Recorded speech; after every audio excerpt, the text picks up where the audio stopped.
Bien, hermanos, buenas noches a todos. Espero que se encuentren bien. Hoy continuaremos con nuestro estudio regular de los días martes, en lo que estamos viendo la serie Estudiando las Sagradas Escrituras. Y hoy seguiremos con la lección número 12 con nuestro hermano Juan, ¿no? Donde estaremos terminando esta lección ya de la parte 2. Vamos a orar para poder comenzar y rendir todo al Señor, ¿sí? Padre mío, Padre Santo, gracias en esta mañana por estar juntos, por estar reunidos, Señor, para alabar tu nombre. Gracias porque tu palabra es perfecta y tu palabra siempre será la cual nos alimente. Tu palabra es rica, Señor, tu palabra es más dulce que la miel, tu palabra realmente es nuestro alimento principal. Y te rogamos para que ese tiempo sea de mucha bendición, de mucho crecimiento espiritual, y uses a nuestro hermano Juan también por medio de tu espíritu, y así nosotros también saber, Señor, la importancia de tu palabra para nuestras vidas. Rogamos por ellos, Padre, guíanos en el nombre de Cristo Jesús. Amén. Muy bien, hermanos, vamos a comenzar cantando una primera alabanza que es la ley de Jehová. ¿Sí? Cantemos. Un momento.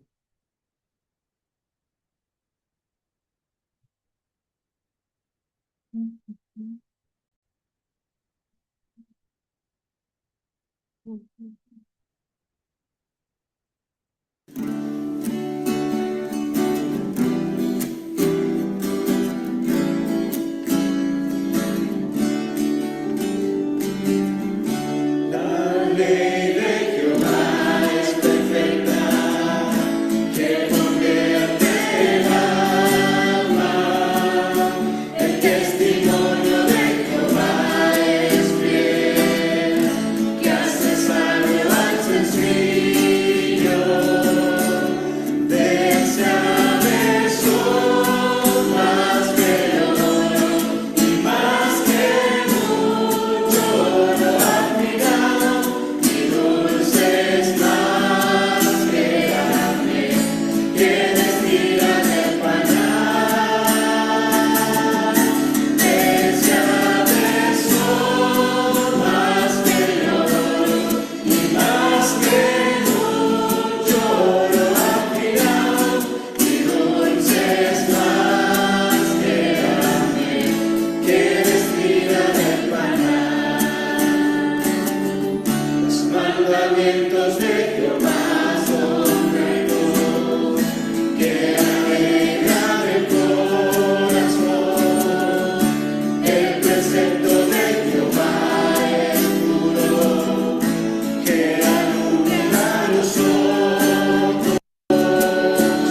Deseables son más que el oro y más que mucho oro afinado, y dulces más que la miel que destila del panal. Deseables son más que el oro y más que mucho oro afinado, y dulces más que la miel que destila del panal. El temor de Jehová es libro, que permanece para siempre. Los juicios de Jehová son verdad, todos justos. Deseables son más que el oro y más que mucho oro afinado, y dulces más que la miel que destila del panal.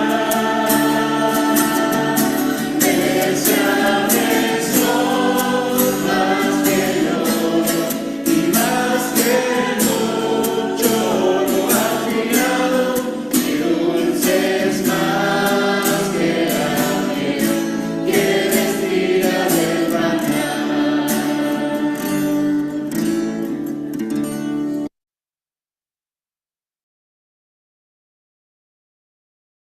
Hermanos, ¿por qué no nos ponemos de pie? Muy bien, hermanos. Vamos ahora sí a repasar nuestro versículo de memoria. que es Romanos 15:4, ¿no? En realidad ya lo sabemos, pero vamos a repasarlo de todas maneras. Ya lo estuvimos aprendiendo el día domingo en ambos cultos virtuales, ¿no? Extrañamos a quienes no pudieron estar, pero esperamos que sigan siendo fieles, hermanos, sea virtual, sea presencial, en cada culto que podamos tener. Bueno, vamos aquí entonces a Romanos 15:4. Vamos a repasarlo y luego ya lo decimos, ¿sí? A ver, a la voz de tres con su micro apagado, vamos a decirlo todos, ¿ya? Uno, dos, tres. Porque las cosas que se escribieron antes para nuestra enseñanza se escribieron, a fin de que por la paciencia y la consolación de las Escrituras tengamos esperanza, ¿no? Otra vez, porque las cosas que se escribieron antes para nuestra enseñanza se escribieron, a fin de que por la paciencia y la consolación de las Escrituras tengamos esperanza, ¿no? Una más y de ahí ya lo decimos, ¿eh? Porque las cosas que se escribieron antes para nuestra enseñanza se escribieron, a fin de que por la paciencia y la consolación de las Escrituras tengamos esperanza. Romanos 15:4, ¿no? Bien, vamos a decirlo, hermanos, a la voz de tres. Uno, dos, tres. Porque las cosas que se escribieron antes para nuestra enseñanza se escribieron, a fin de que por la paciencia y la consolación de las Escrituras tengamos esperanza. Romanos 15:4. Muy bien, hermanos, y eso es lo tremendo, ¿no? Que sea cual sea la historia que tengamos, ¿no? En el Antiguo Testamento o en el Nuevo Testamento, igual podemos encontrar, ¿no? Esa esperanza para nuestras vidas, sabiendo de que el Señor es fiel, tal y como lo hemos estudiado también en Hebreos capítulo 11, ¿no? El día domingo en la mañana, cuando estuvimos estudiando acerca de estos últimos héroes de la fe, ¿no? Los jueces, los profetas, muchos de ellos aserrados, maltratados, apedreados, perseguidos, solos, errando por diferentes lugares, pero el Señor estuvo con ellos, ¿no? Tremendo eso, porque ellos se fortalecieron justamente también con la palabra, y eso es aliento para nosotros de también fortalecernos en la palabra de Dios. Bueno, vamos a cantar ahora, hermanos, tu palabra, ¿no? Y con esto ya vamos a estar pasando con nuestro hermano Juan. A ver, un momento. ¿Alguna victoria? A ver.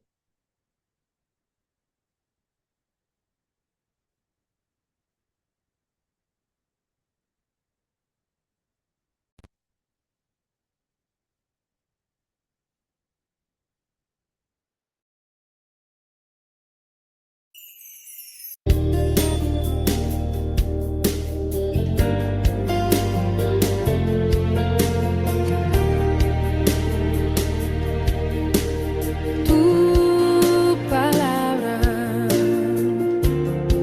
es como aceite sobre mis heridas, es el agua en el desierto y el calor en el invierno. Tu palabra es la voz que me habla en la mañana, es mi consejo cada día y en las pruebas quien me guía. Podría estar perdido como un náufrago en el mar y aún perderlo todo hasta el aliento. Podría estar hambriento como un niño sin hogar, pero yo sé que tu palabra siempre a mí me sostendrá.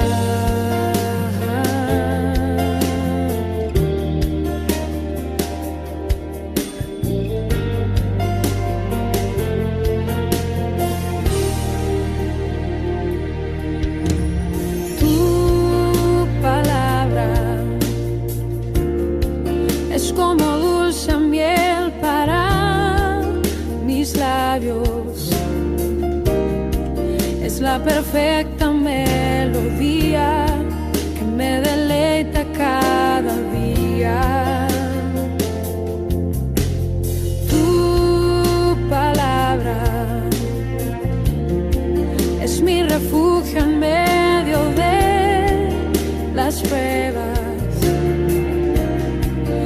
la tristeza es mi alegría y en soledad mi compañía.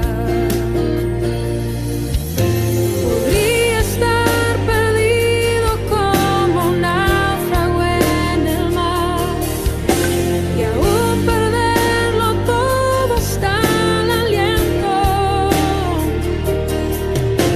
Podría estar hambriento como un niño sin hogar, pero yo sé que tu palabra siempre a mí. Podría estar perdido como un náufrago en el mar, perderlo todo hasta el aliento. Podría estar hambriento como un niño sin hogar, pero yo sé que tu palabra siempre a mí. Pero yo sé que tu palabra siempre a mí. Pero yo sé que tu palabra siempre a mí me sostendrá.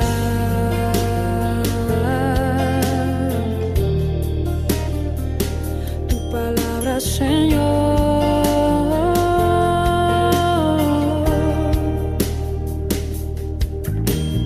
tu palabra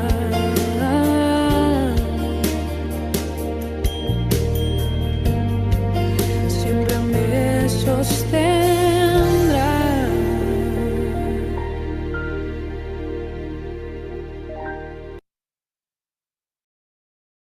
Muy bien, hermanos. Ahora sí, damos paso a nuestro hermano Juan. Adelante, por favor.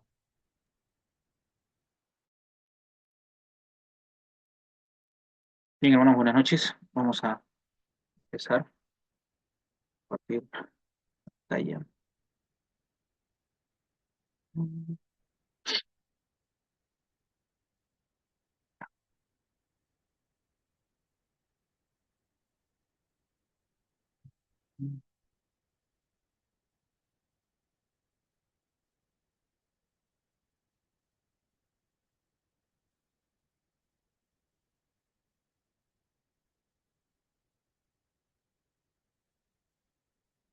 Muy bien. La semana pasada nos habíamos quedado en que la Biblia instruye acerca de la justicia y la sabiduría. Y hoy prosiguiendo, vamos a ver que la Biblia también da esperanza y consuelo y que también nos ayuda en las luchas que tenemos, las batallas espirituales que tenemos. ¿Sí? Así que vamos a empezar, vamos a orar para poder ver el inicio. ¿Ya? Amado Padre, gracias te damos, Dios Santo, en esta noche. Gracias por este tiempo que nos concedes una vez más para poder, Dios Santo, conectarnos mediante también tu palabra santa, Señor, ser vivificados, ser, Dios Santo, instruidos y asimismo también poder valorar tu palabra, amarla, guardarla, Señor, que ciertamente es viva y eficaz, penetra lo más profundo de nuestro ser. Queremos, Señor, que esta noche seas tú, Señor, hablando por medio también de este estudio. En el nombre de Jesucristo. Amén. Muy bien. Entonces, la Biblia da esperanza y consuelo, ¿no? Dice así, los problemas, eh, un poquito,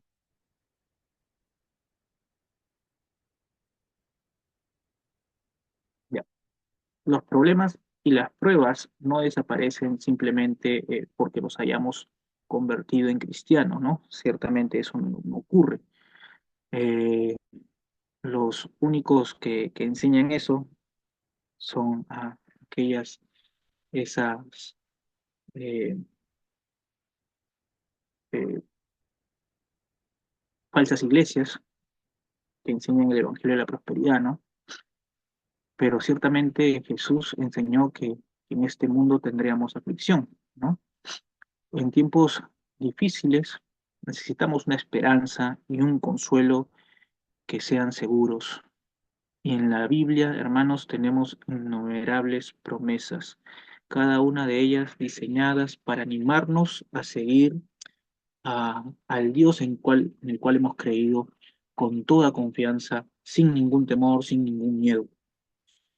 Dice así, según Romanos 5:4, que es el texto que hemos memorizado, ¿cuál es una de las grandes razones por las que se escribieron las Escrituras? Y note que la frase con la cual termina este texto es para que tengamos esperanza, ¿no? El texto completo dice, porque las cosas que se escribieron antes, para nuestra enseñanza se escribieron, a fin de que por la paciencia y la consolación de las Escrituras tengamos esperanza. Ahora, claro está que cuando el apóstol Pablo hace referencia, pues, a las cosas que se escribieron antes, se refería al Antiguo Testamento. Y ese Antiguo Testamento, para los tiempos de Pablo, ciertamente les otorgaba consuelo, les, les enseñaba a ser pacientes, les mostraba que había una esperanza viva en Cristo Jesús. Y para nosotros aplica lo mismo tanto del Antiguo Testamento como del Nuevo Testamento, de manera que nosotros podríamos de alguna manera apropiarnos de este texto, por así decirlo, porque tanto el Antiguo Testamento como en el Nuevo Testamento encontramos nuevamente esos ejemplos, esas enseñanzas de estos hombres, como los apóstoles, que no negaron la fe, como los primeras, la primera iglesia, cuando se forma la iglesia primitiva, ¿no? Cómo es que ellos sufrieron, ¿no? ¿Por qué? Porque sabían en quién habían creído, ¿no? Y muchos de ellos fueron hasta muertos, ¿no? Como, como veíamos también el domingo por la noche con el apóstol, con el apóstol, iba a decir, con el pastor Samuel, ¿no? Ya estoy profetizando ya que pues, el apóstol. Eh, y lo mismo ocurre, ¿no? En el Nuevo Testamento. Y eso nuevamente nos enseña, nos muestra que, que ciertamente estos hombres habían creído en una esperanza viva que es Cristo Jesús. Dice 2, en Salmo 119, del 49 al 56, leemos las pruebas que sufrió David y cómo respondió a estas. Podemos aprender mucho de su ejemplo. Lee el texto hasta familiarizarte con su contenido y luego responde a las preguntas que tenemos ahí en sus hojitas, ¿no? Pero el versículo 49 empieza así. Acuérdate de la palabra dada a tu siervo, en la cual me has hecho esperar. Ella, hablando de la palabra, es mi consuelo en mi aflicción, porque porque tu dicho me ha vivificado. Los soberbios se burlaron mucho de mí, mas no me he apartado de tu ley. Me acordé, oh Jehová, de tus juicios antiguos y me consolé. Horror se apoderó de mí a causa de los inicuos que dejan tu ley. Cánticos fueron para mí tus estatutos en la casa donde fui extranjero. Me acordé en la noche de tu nombre, oh Jehová, y guardé tu ley. Estas bendiciones tuve porque guardé tus mandamientos. Qué tremenda exaltación de la palabra de Dios, ¿no? Eh, ese amor que tenía David, ese reconocimiento, ese respeto por la palabra de Dios, es la que debería haber en cada uno de de nuestros corazones, ¿no? Pero bien, siguiendo con lo nuestro, dice la letra A, según los versículos, ¿cuáles fueron las pruebas que sufrió David? Voy a tomar una Biblia de las, ah, de la traducción que tenemos aquí, y vamos a ir al versículo 50, ¿ya? Salmos 119, del 49 en adelante. Dice así, según el versículo 50, dice que sufrió, en este caso, aflicción, ¿no? Según el versículo 50, él sufre aflicción. En el versículo 51, ah, ahí iría que lo insultaron, ¿no? El versículo 51, según la traducción que utiliza aquí, dice así, ¿no? Los soberbios me insultaron en gran manera, sin embargo, no me he apartado de tu ley. En el versículo 56, 53, perdón, dice, profunda, en este caso sería, a ver, se me extravió, a ver, voy a tomarlo acá un ratito. Indignación. Indignación. Profunda indignación, sí, profunda indignación se apoderó de él, ¿no? B, dice, según los siguientes versículos, ¿cómo respondió David a las pruebas? Pues hemos visto que ciertamente, a pesar de que David tenía el corazón conforme a Dios, a pesar de que David había sido puesto por Dios como rey de Israel, eso no lo hizo exento a las pruebas. Sin embargo, sí podemos ver cómo es que esa relación íntima que él tenía con Dios lo hizo responder de una manera apropiada a estas pruebas. Pues el versículo 51 dice que él no se ha apartado, él no se apartó de la palabra de Dios. En el versículo 52, ¿no? En el versículo 52 dice, me acuerdo de tus ordenanzas antiguas, oh Señor. Él se acordaba de esas antiguas ordenanzas de Dios. Y en el versículo 55 dice, por la noche me acuerdo de tu nombre, oh Señor, y guardo tu ley. O sea, él guardaba la ley de Dios. Entonces, él no se apartaba, él se acordaba, él guardaba la ley de Dios a pesar de estar siendo probado, ¿no? Y de tener ah, muchas veces, inclusive encontrarse en pruebas demasiado difíciles, ¿no? A veces inclusive corriendo peligro de muerte, ¿no? C. Según los siguientes versículos, cómo la palabra de Dios sostuvo David en sus aflicciones y pruebas. Versículo 50 dice que la palabra de Dios fue Tu su consuelo. Consuelo. consuelo. Ajá, muchas gracias, hermano. Fue su consuelo. Y la palabra de Dios lo había vivificado también. Punto 2. En el punto 3, según el versículo 54, dice que los estatutos Fueron de su Dios, cántico. exacto, fueron su cántico, ¿no? 3. Teniendo como base las verdades que acabamos de examinar de Salmos 119, del 49 al 56, escribe un resumen de cómo el cristiano debe confiar en la palabra de Dios en medio de las pruebas. Entonces ahí usted lo responde en base a los versículos que hemos visto, en base de cómo Dios de alguna manera sostiene a su siervo por medio de su palabra, usted ahí va a responder, ¿ya? Esa parte usted ya la responde en su hojita. Ahora, el cuarto punto, hemos visto que la Biblia es un consuelo, pero también la Biblia da fuerza en la guerra espiritual. La Biblia da fuerza en la guerra espiritual. La ciudadanía del cristiano está en los cielos, ¿no? Sin embargo, vive en el mundo, ¿no? Filipenses, capítulo 3 del 20 al 21, nos dice eso, ¿no? Porque nuestra ciudadanía está en los cielos, de donde también ansiosamente esperamos a un Salvador, el Señor Jesucristo, el cual transformará el cuerpo de nuestro estado de humillación en conformidad al cuerpo de su gloria, por el ejercicio del poder que tiene aún para sujetar todas las cosas a sí mismo. Ahora, entonces, La Biblia también enseña que el mundo entero está bajo el dominio de Satanás, ¿no? Del diablo.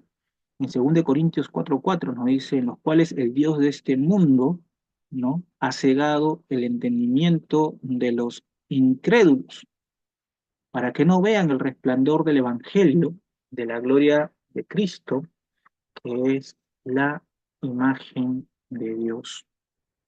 Primera de Juan 5:19 también nos dice que sabemos que somos de Dios y que todo el mundo yace bajo el poder del maligno, ¿no? Entonces no desconocemos eso, ¿no? Entonces, este Satanás constantemente está en una batalla contra nosotros, está haciendo la guerra al cristiano, el cual debe vivir para la gloria de Dios y hacer la voluntad de Dios, ¿no? Para experimentar una mayor victoria en la vida cristiana, necesitamos un arma que nos guíe, que nos fortalezca contra el diablo, contra sus artimañas. Y justamente la Biblia, hermano, es esa arma. Según Efesios 6:12, ¿quién busca, dice, oponerse al cristiano en su andar diario con Cristo? ¿Contra quién o qué debe luchar el cristiano? ¿Qué nos dice el versículo 12 de Efesios 6? Porque no tenemos lucha contra sangre y carne, sino contra principados, contra potestades, contra los gobernadores de las tinieblas de este siglo, contra huestes espirituales de maldad en las regiones celestes. Entonces, este texto es tremendo porque nos muestra la realidad de nuestro día a día, de nuestras batallas, de nuestras luchas. Y es que nosotros no luchamos contra sangre y carne, no luchamos contra por así decirlo, contra el hombre, sino nos muestra que hay algo mucho más allá. Y justamente el texto termina diciendo que nuestra lucha es espiritual. Nosotros luchamos contra estas huestes espirituales de maldad. Dice en la nota, ¿qué significan todos estos términos? ¿A quién o a qué se refieren? Hay muchas interpretaciones y especulaciones, pero solo una interpretación limitada y segura. La anterior referencia es al diablo y los demonios que trabajan constantemente en este mundo para obstaculizar la obra de Dios y destruir el testimonio del cristiano. Es interesante que la palabra lucha provenga del griego alé, que se refiere a un combate de lucha, de una lucha, pero una lucha libre. La palabra contra denota un conflicto cara a cara. Dice en el mismo marco de Efesios, capítulo 6 del 10 al 16, el creyente debe estar preparado, vivir en justicia y lleno de fe. Además, debe valerse de todas las armas espirituales que el Señor le ha dado. A una de las armas más importantes se le llama en Efesios 6:17 la espada del Espíritu. Según el versículo, ¿a qué se refiere? Vamos a ver. Para ello, primero, vamos a Efesios 6 del 10 al 16, ¿ya? Para entrar en contexto. Efesios 6 del 10 al 16 dice así: por lo demás, hermanos míos, fortaleceos en el Señor y en el poder de su fuerza. ¿Cómo es esto? ¿Cómo nos fortalecemos en el Señor? ¿Cómo nos fortalecemos en el poder de su fuerza? Versículo 11. Vestíos de toda la armadura de Dios, para que podáis estar firmes contra las acechanzas del diablo. Porque no tenemos lucha contra sangre y carne, sino contra principados, contra potestades, contra los gobernadores de las tinieblas de este siglo, contra huestes espirituales de maldad en las regiones celestes. Por lo tanto, tomad toda la armadura de Dios. Nuevamente vuelve a repetir esa frase, para que podáis resistir en el día malo y habiendo acabado todo, estar firmes. Hasta aquí dejamos un principio bastante marcado, bastante claro, y es que debemos tomar toda, no una parte, sino toda la armadura de Dios, y esa es la única manera de poder resistir, la única manera de poder estar firmes. Versículo 14. Estad pues firmes, ceñidos vuestros lomos con la verdad, y vestidos con la coraza de justicia, y calzados los pies con el apresto del Evangelio de la paz. Sobre todo, tomad el escudo de la fe con que podáis apagar todos los dardos de fuego del maligno.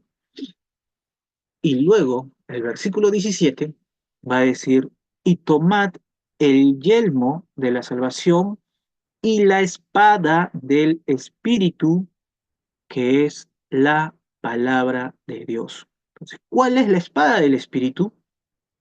Según este versículo, bueno, es la palabra de Dios. Y ahí usted va a completar en su hojita la palabra de Dios. ¿Cómo es que la palabra de Dios es la espada del Espíritu? Bueno, la palabra espada se traduce de la palabra griega ajaira, que se refiere a una espada corta o daga romana.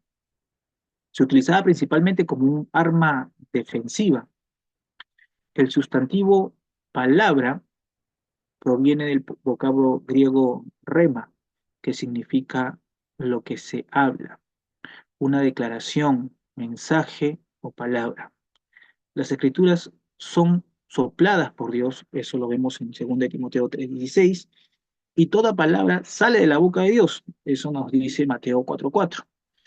Las escrituras fueron escritas por hombres que fueron inspirados o llevados por el Espíritu, en 2 Pedro 1:21, por lo cual son su obra. Como creyentes debemos empuñar la palabra de Dios con el Espíritu Santo en nuestra batalla contra nuestros enemigos espirituales. Cuando somos atacados, debemos responder con confianza y obediencia a la palabra de Dios, como hizo Cristo cuando luchó con el diablo en el desierto. Y sabemos la historia de Mateo 4 del 1 al 11, y justamente eso nos lleva a la pregunta 3, ¿no? Que dice, según Mateo 4, 7 y 10, que son justamente los versículos donde Jesús responde a cada tentación dada por Satanás, cómo fue que triunfó Jesús sobre las tentaciones del diablo, ¿no? ¿Cómo podemos seguir su ejemplo? Entonces, estos versículos nos muestran lo siguiente. Note qué es lo que responde Jesús. Mateo 4:4. Jesús responde y dice, escrito está, no solo de pan vivirá el hombre, sino de toda palabra que sale de la boca de Dios. Ahora, es interesante porque Satanás también está citando las escrituras. Y Satanás empieza diciéndole muy bien, bueno, tienes hambre, son 40 días, estás sin comer, está aquí, en el desierto, bueno, pues di que estas piedras se conviertan en pan, ¿no? Pero Cristo también cita las escrituras.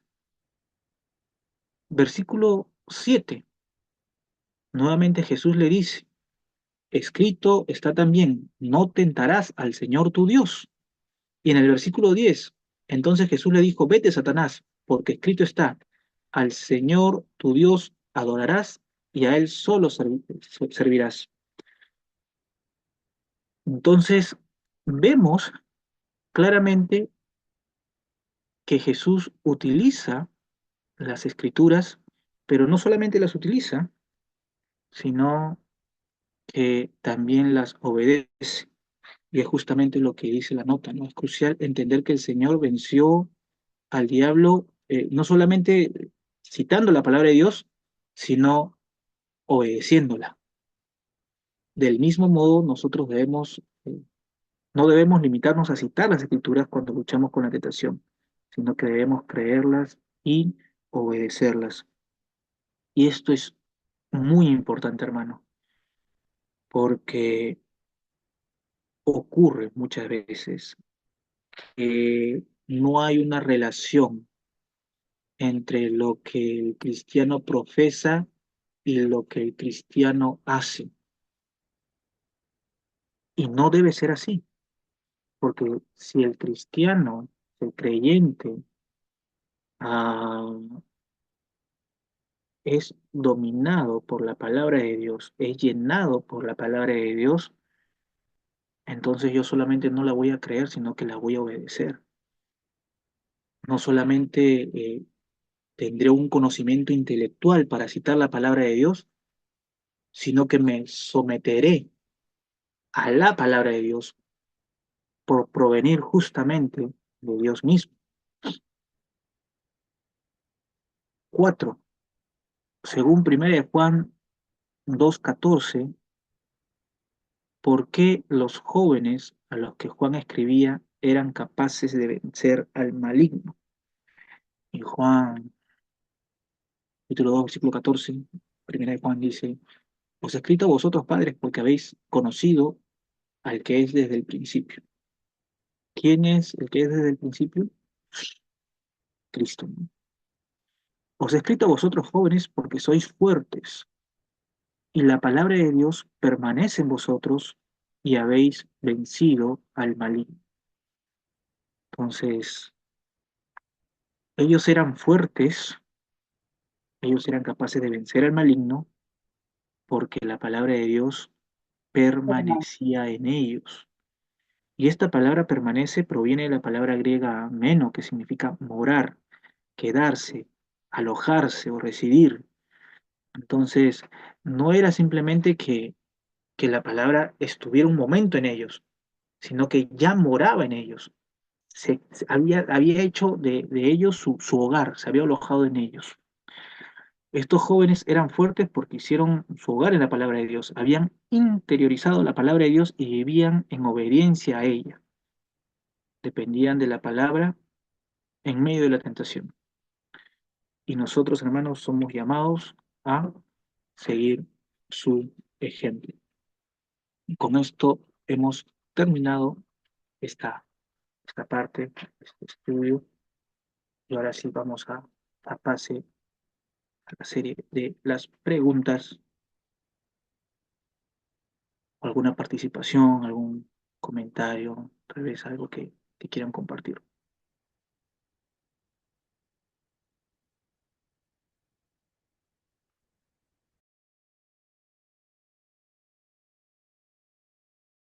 Hermanos, preguntas, tal vez, dudas, aportes, quejas.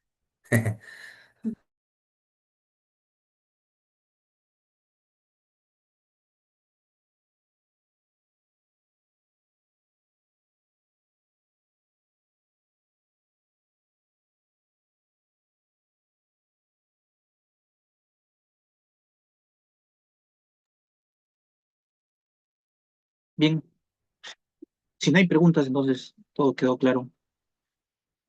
Todo Han está sido estudios consumado. nutridos. Ajá, consumado es, Nutridos. dice. Bien, es que creo que no son, bueno, Pastor, lecciones tan complicadas de entender, ¿no? Sino, tal y como decía en una parte ahí, no solamente consiste eso en citar las escrituras, sino en realmente creerlas y obedecerlas, ¿no? Eso es lo Buenas complicado de estas lecciones. Sí, hermana Luz Marina, tiene comentario, creo. noches, pastor. En esta parte donde dice la palabra de Dios lo ha vivificado, es importante cuando, por ejemplo, nosotros tenemos diálogos o estamos en medio de unas circunstancias, de problemas, de algo que compete, ¿no? A nosotros. Siempre tenemos que tener en cuenta este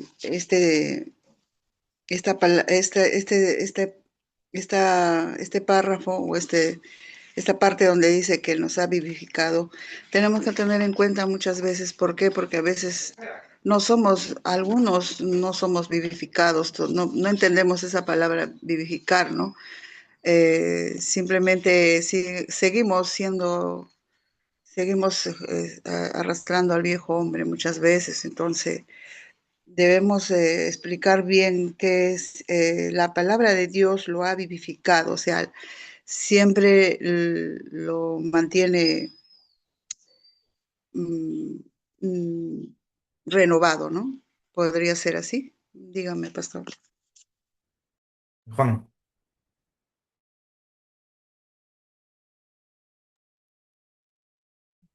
Juanito, tu micro está apagado.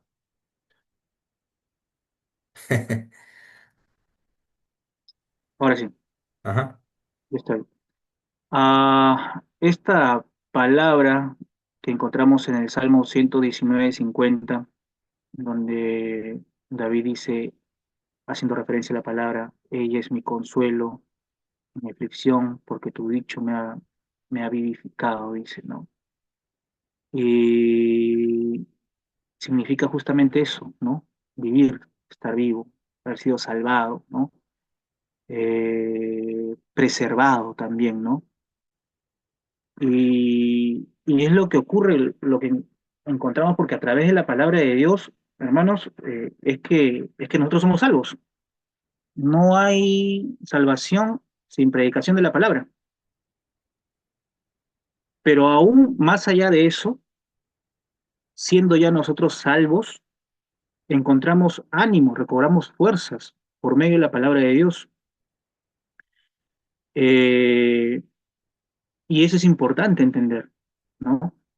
Porque cuando nosotros nos desligamos de la palabra de Dios, nos apartamos, como muchas veces suele ocurrir, que somos prontos para apartarnos del camino recto, el camino de justicia de Dios, e ir tras nuestros caminos, tras nuestros pensamientos, lo que va a ocurrir, hermanos, es que vamos a entrar en un estado de letargo espiritual, ¿no? La única manera de cobrar ánimo, eh, de ciertamente en medio de las pruebas, de las aflicciones, nuevamente ser reanimados, es por medio de la palabra de Dios. Cuando yo tengo en cuenta las promesas, las grandes promesas que tengo en Cristo Jesús, ¿no? Promesas que son espirituales, ¿no? Y eternas.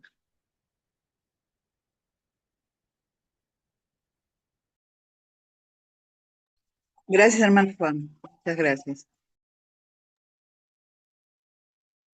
Hermano, buenas noches.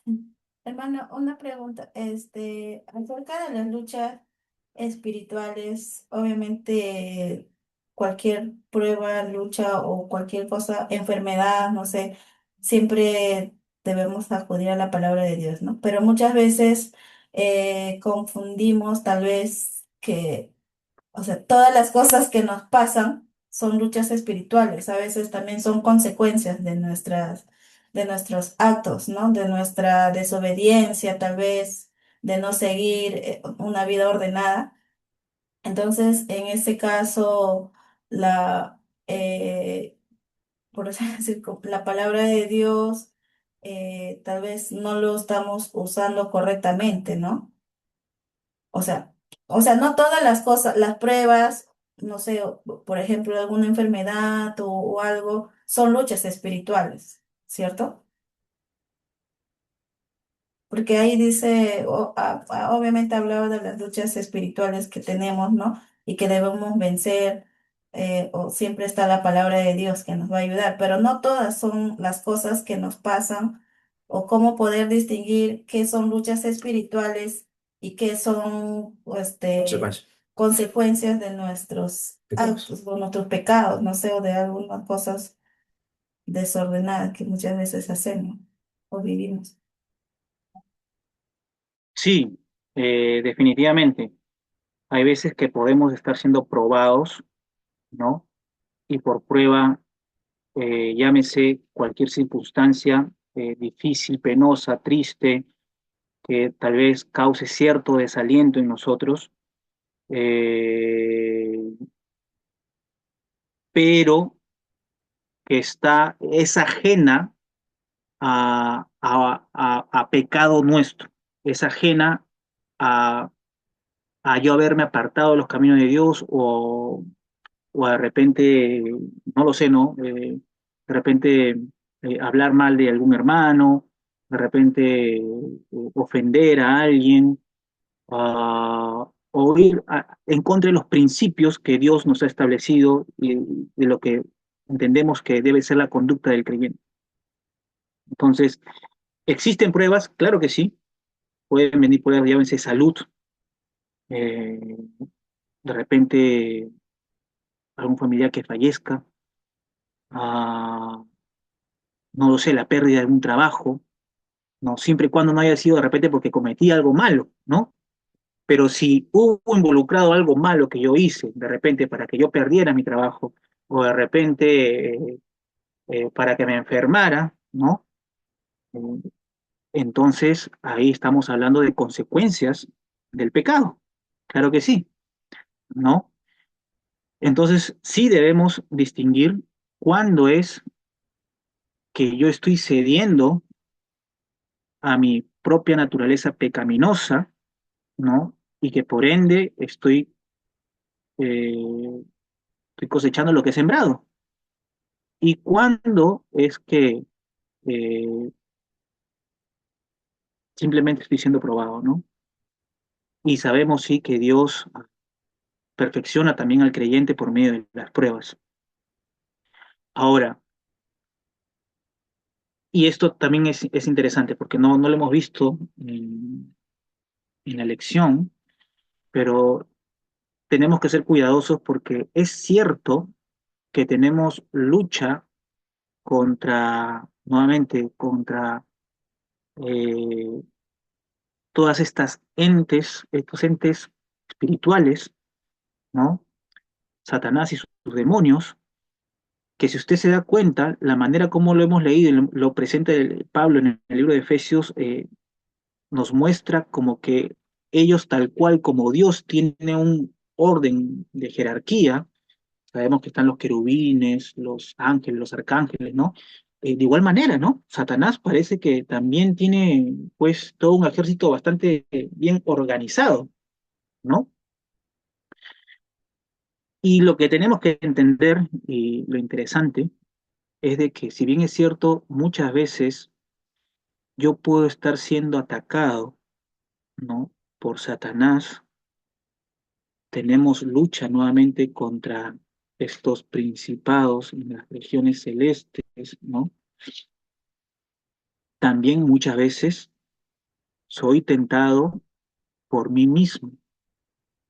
Y eso justamente es lo que nos dice Santiago, ¿no? Cuando alguno dice que es tentado, no diga que es tentado de parte de Dios, porque Dios no tienta ni puede ser el tentado, sino que uno mismo de su propia concupiscencia eh, es seducido, tentado, atraído, ¿no? Y después de, y es interesante la figura que utiliza Santiago, porque dice que después de, de haber, vamos a leerlo mejor para ser más literales, ¿ya? Santiago, vamos al libro de Santiago.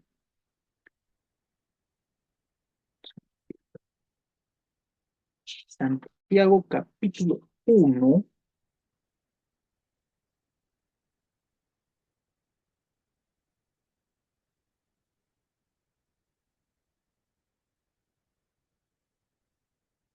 dice versículo 13, 1:13, dice, cuando alguno es tentado, no diga que es tentado de parte de Dios, porque Dios no puede ser tentado por el mal, ni él tienta a nadie, sino que dice, ojo, no dice Satanás,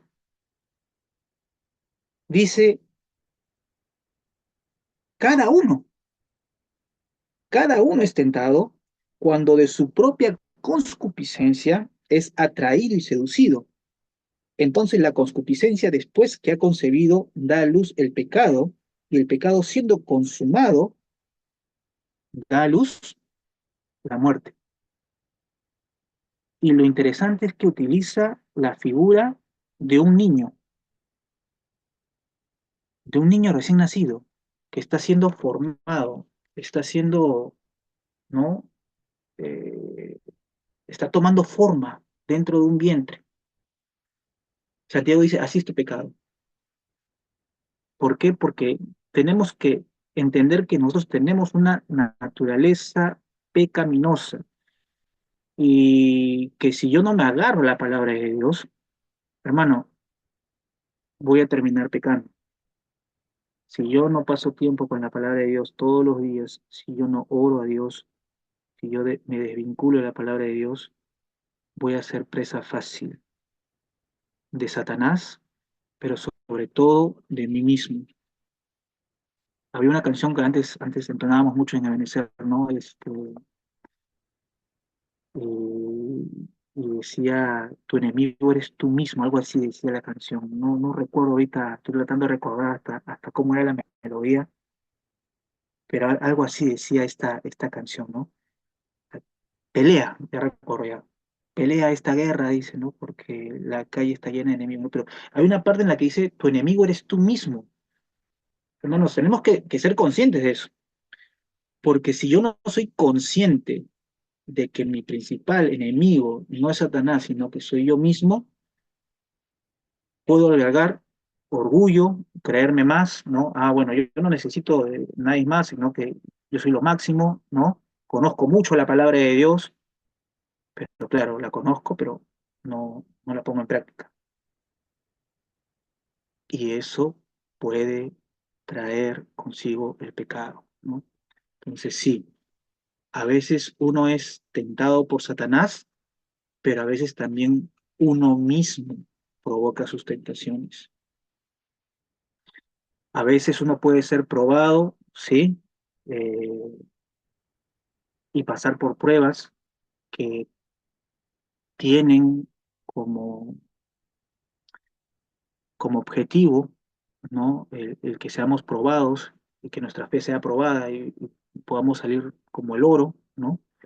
Sacar toda esa escoria que hay en nosotros, pero a veces también puedo estar yo cosechando lo que yo mismo he sembrado, ¿no? Un pecado, ¿no? Entonces sí, eso ocurre. Amén. Ahí Juan en el comentario también, nuestra hermana Lili ha puesto ahí, ¿no? En el comentario, ahí te lo voy a leer. Dice, a veces vemos personas en redes sociales que dicen, gracias Dios por esta gripe, cuando realmente es una consecuencia de su descuido. Gracias por esta prueba, dicen.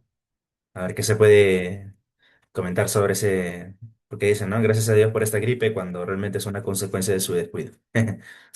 A ver, aquí hay algo bastante también interesante para, de repente, para ajustarlo un poco. Producto de repente de mi pecado, yo puedo eh, caer enfermo, sí, sí, de repente por glotón, ¿no? Como más de lo debido y al día siguiente estoy pues vomitando, empachado, con una indigestión, porque producto de la glotonería, entonces estoy recibiendo, eh, cosechando lo que he sembrado, sí, pero también es cierto que Dios está al control de todo. O sea, no podemos desvincular uno del otro. O sea, yo sí creo particularmente que Dios está al control de absolutamente todo. Y, y muchas veces Dios también corrige al que ama, ¿no? O sea, a quien ama, Él corrige, porque si no nos corrige, seríamos bastardos. Pero en Cristo Jesús, nosotros ahora somos hechos hijos suyos. Ah, y yo creo que Él está al control de todo, Él es soberano. Y en ese sentido, si bien es cierto, podemos decir que, y esto es tremendo, ¿no? No aplica para, voy a ser curioso con lo que voy a decir ya, no aplica siempre, pero es algo interesante ver que en el caso de Jesús, él cuando va al desierto, la palabra de Dios nos muestra que él fue llevado por el Espíritu al desierto para ser tentado. Esto es impactante, porque Dios no tienta a nadie, ojo, nos dice Santiago, pero nos muestra que el Espíritu lo lleva a Jesús. Era necesario, era parte de,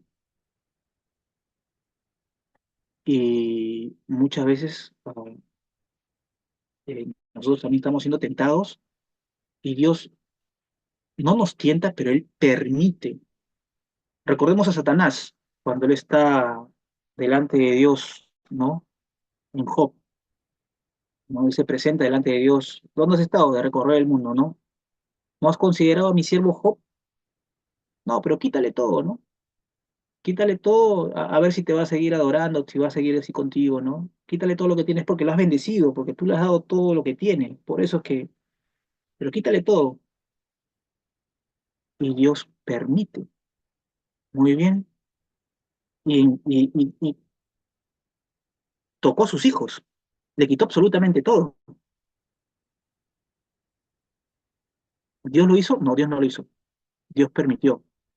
Pero esa prueba que tuvo Job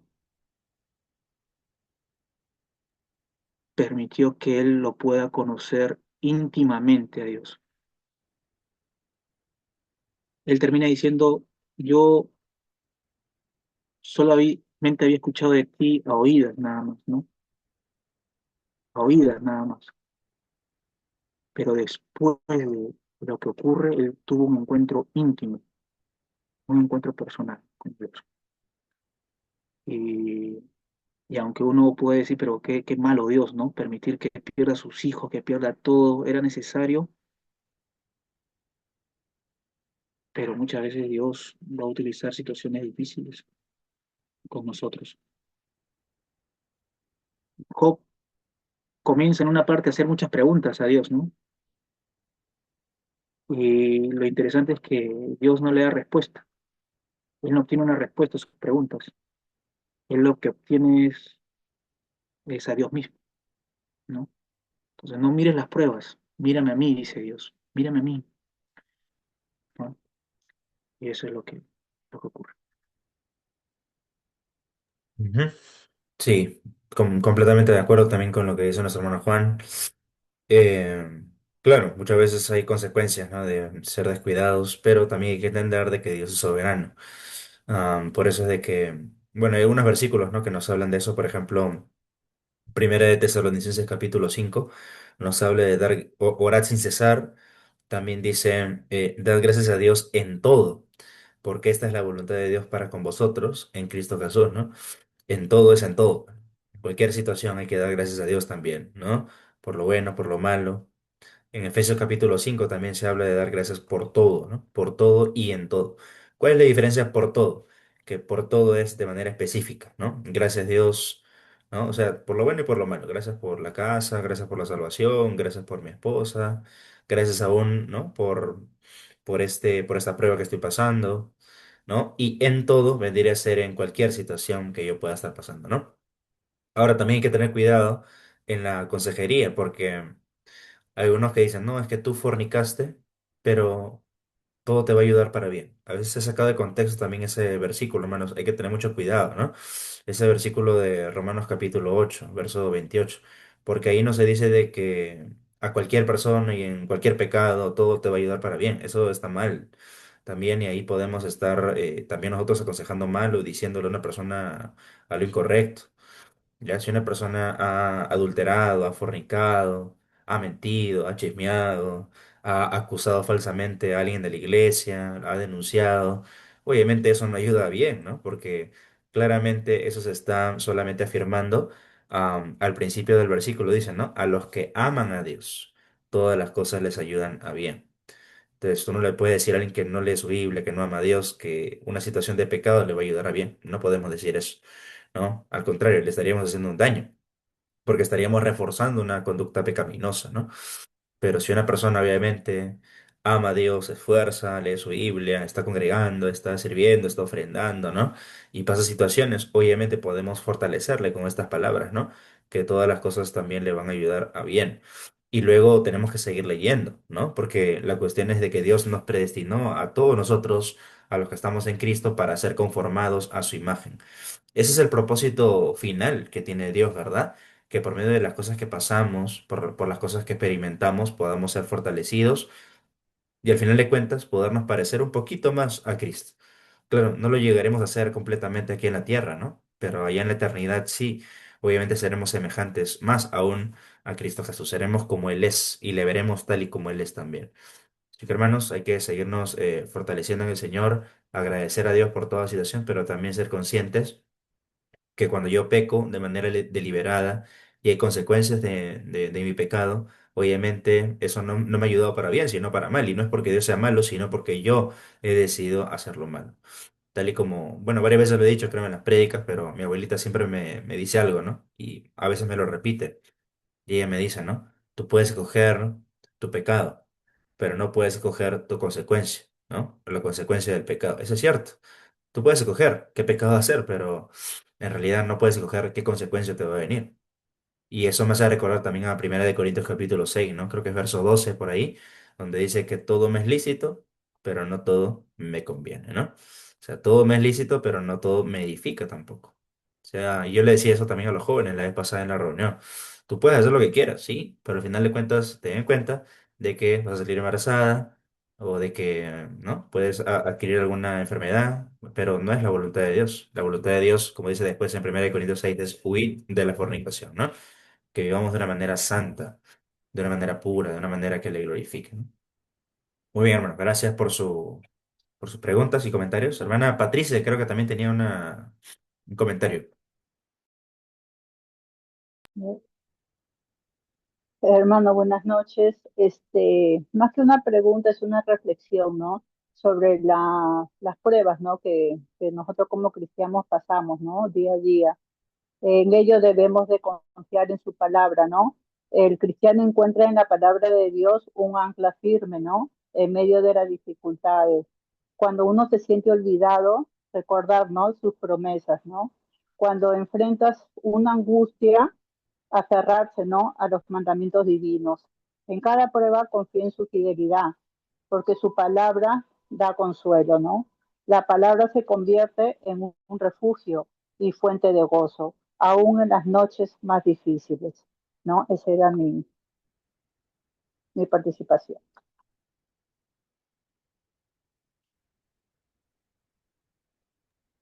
Gracias, hermana. Sí, sí, definitivamente. Ah, se me viene a la mente después lo que comentó el caso de Elías, ¿no? Elías, después de haber hecho, o de haberse sido utilizado por Dios, ¿no? Haciendo saltar, ¿no? Retando a los profetas de Baal, ellos zanjándose, y luego dice que él oró a Dios y descendió fuego del cielo, consumió el holocausto, aún el agua que estaba alrededor, y él termina matando a todos estos profetas de estos dioses paganos, pero después de eso, él huye de una mujer, de la reina, y se esconde en una cueva. Y, y él cae en lo que ahora lo llaman una depresión profunda, no tanto así que prácticamente quería perder la vida, ¿no? Dice, Dios, llévame, ¿no? Ya. Y a veces puede ocurrir eso con nosotros también. A veces puede ocurrir que, que nos sentamos solos, ¿no? Pero debemos recordar que no estamos solos, que Dios está con nosotros, ¿no? Eh, y me gusta mucho aquel versículo que encontramos en Juan, donde Jesús le dice a sus apóstoles, ya viene la hora, ¿no? Ya viene la hora, estoy pronto a ser crucificado, ustedes me van a dejar solo. Pero luego hay otro texto en el mismo libro de Juan donde dice, pero me dejáis solos, pero no estoy solo. Y hablando a Dios le dice, porque tú estás conmigo. Y eso debe ser una verdad para nosotros, ¿no? Nuevamente, la palabra de Dios justamente nos da todas estas esperanzas, todas estas promesas. Hay un texto, está en Salmos, no recuerdo ahorita el pasaje, pero que dice, aunque padre o madre me dejare, con todo, tú estarás conmigo, creo que dice. Con Eh, todo Jehová me recogerá. con todo Jehová me recogerá, ¿no? Qué tremendo, aunque padre y madre me dejaren, ¿no? ¿Se imagina eso? ¿No? Vivir de esa manera, pasar por tal, sentirse en ese estado de soledad, pero a pesar de eso, saber de que el más grande, el Señor de señores, el Rey de reyes, está con nosotros. Él tiene cuidado de nosotros.